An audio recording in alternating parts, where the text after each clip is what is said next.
അങ്ങനെ big boss season 6 ഒക്കെ കഴിഞ്ഞു, ഫിനാലെ ഒക്കെ കഴിഞ്ഞു. ജിൻഡോ വിന്നർ ആയിട്ടുണ്ട്. അപ്പൊ അതിനുശേഷം നമ്മുടെ അപ്സരയോട് ജാസ്മിനെ കുറിച്ച് ചോദിക്കുന്നുണ്ട്.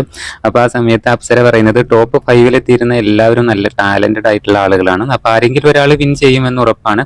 പക്ഷെ ഞാൻ ഹൗസിനുള്ളിൽ ഇരുന്ന സമയത്ത് ജാസ്മിൻ 1ാം സ്ഥാനം അല്ലെങ്കിൽ 2ാം സ്ഥാനം ജാസ്മിൻ ലഭിക്കുമെന്നൊരു പ്രതീക്ഷ എനിക്കുണ്ടായിരുന്നു.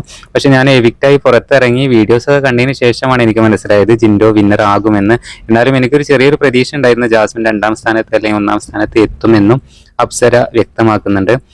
പിന്നെ ടോപ്പ് 5 5 പേരും ഒരുപോലെ ടാലന്റഡ് ആയിട്ട് എനിക്ക് തോന്നിയിട്ടുണ്ട്. അപ്പൊ എന്തായാലും ആരെങ്കിലും ഒരാൾ വിന്നർ ആകും എന്ന് ഉറപ്പാണ്. അപ്പൊ അത് ജിൻഡോ കൊണ്ടുപോയത് കുഴപ്പമൊന്നുമില്ല എന്നും പറയുന്നുണ്ട്. പിന്നെ അതുപോലെ തന്നെ ഓരോ സീസണിലും ബിഗ് ബോസിന്റെ ഓരോ സീസണിലും ഒരു രാജാവ് എന്ന രീതിയിൽ ഉണ്ടായിരുന്നു. പക്ഷേ ബിഗ് ബോസ് സീസൺ 6ന്റെ പ്രത്യേകത എന്ന് പറഞ്ഞാൽ അങ്ങനെ ഒരു രാജാവായിട്ട് അങ്ങനെ ആരും ഉണ്ടായിരുന്നില്ല ഹൗസിൽ. അപ്പൊ അതൊരു പ്രത്യേകത തന്നെയാണ് എന്നും അപ്സര പറയുന്നുണ്ട്. എന്തായാലും ഇപ്പോൾ അപ്സരയുടെ ബർത്ത്ഡേ ആഘോഷിച്ചുകൊണ്ടിരിക്കുകയാണ്. എല്ലാ മത്സരാർത്ഥികളും തന്നെ എത്തിക്കഴിഞ്ഞിട്ടുണ്ട്. അപ്പോൾ എല്ലാവരും വളരെയധികം ഹാപ്പി ആയിട്ട് തന്നെയാണ് ഈ പരിപാടി പിറന്നാളാഘോഷം മുമ്പോട്ട് കൊണ്ടുപോയിക്കൊണ്ടിരിക്കുന്നത്.